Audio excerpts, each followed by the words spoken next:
Assalamualaikum warahmatullahi wabarakatuh. Saya ingin mempresentasikan Seminar Nasional Fakultas Teknologi Informasi Universitas Budi Luhur dengan judul Penerapan Metode SVM dan Random Forest untuk mendeteksi berita hoax pada PT Global Arrow oleh saya dengan NIM 19115256 dengan nama Rizky Purwanto Fernandes. Dosen pembimbing adalah Rizky Taharashita Eskom Mkom. Latar belakang statistik dari website Kominfo dimulai dari statistik bulan Maret 2022 mencapai 16.370 total artikel berita. Statistik keseluruhan mencapai 1.713.103. Ditemukannya juga pada website Kominfo juga ditemukan statistik temuan isu hoax dan pada periode Agustus 2018 hingga 31 Maret 2023 dengan total isu hoax 11.357 artikel. Temuan isu hoax per kategori mencapai 11.642 artikel. Rekapitulasi isu hoax pemilu ada 101 dan penanganan sebaran isu hoax pemilu berikut statistiknya. Perumusan masalah. Yang pertama, bagaimana cara untuk melakukan pemilihan terhadap berita yang muncul dalam jumlah yang sangat besar setiap harinya berdasarkan kebenaran isi berita. Yang kedua, apa saja informasi yang dapat diperoleh dari berita yang dikumpulkan sehingga dapat memberikan wawasan, pengetahuan, dan pemahaman yang relevan terkait dengan berita yang diperoleh dan muncul. Tujuannya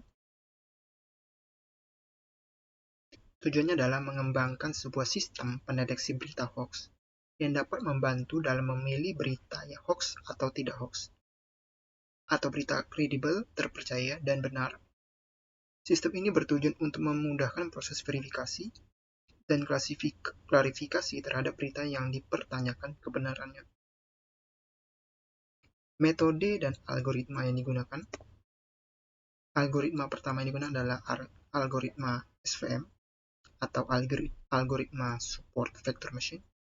Berikut algoritmanya mulai input training data, proses penerapan fungsi kernel SVM, proses perhitungan sequential training SVM, proses uji coba SVM, hasil, dan terakhir selesai.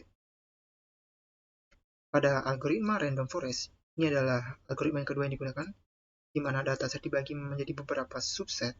Masing-masing subset dibuatlah tree-nya, didapatkan hasil, lalu masing-masing hasil yang telah didapatkan di voting lalu untuk mendapatkan hasil akhir. Ada juga metode yang digunakan adalah metode TF-IDF. TF-IDF kepanjangannya adalah Term Frequency Inverse Document Frequency. Adalah sebuah metode dalam pengelolaan bahasa alami dan pengelompokan dokumen yang digunakan untuk mengevaluasi seberapa penting suatu kata dalam suatu dokumen terhadap sebuah koleksi dokumen. Metode penelitian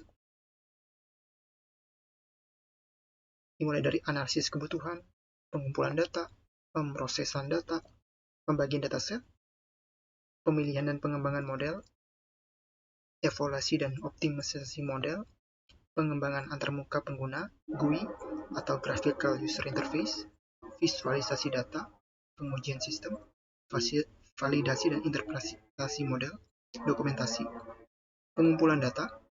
Berikut pengumpulan data dari setiap sumber berita yang digunakan adalah antara News, JPPN, Kominfo, Kompas, Tribun News, dan Global Arrow. Di mana pada total artikel berita pada sumber berita antara News dan Kompas memiliki jumlah artikel yang cukup banyak, sehingga ini dipertimbangkan untuk data artikel ini digunakan untuk pelatihan pembuatan model machine learning. Hasil pengujian prediksi berita pada tampilan hasil prediksi pada aplikasi web prediksi berita hoax. Ini ada aplikasi yang digunakan di mana terdapat judul prediksi berita hoax, judul, keterangan, dan input fieldnya.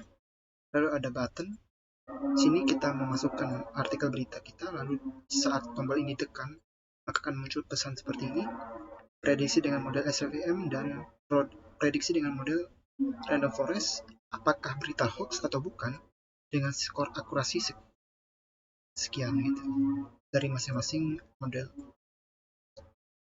dari masing-masing model machine learning. Ini ada evaluasi, ada dimulai dari kelebihan dari sistem ini, yaitu memiliki tingkat akurasi yang cukup baik, sekitar 55%. Program atau sistem prediksi berita yang bisa digunakan secara publik karena berbasis web. Kekurangannya adalah, yang pertama, dataset mungkin kurang banyak dan bervariasi. Dataset tidak diperbarui secara otomatis atau real time karena keterbatasan penyimpanan. Dan hasil prediksi terkadang tidak benar. Sekian pemaparan presentasi dari jurnal yang dibuat. Terima kasih. Assalamualaikum warahmatullahi wabarakatuh.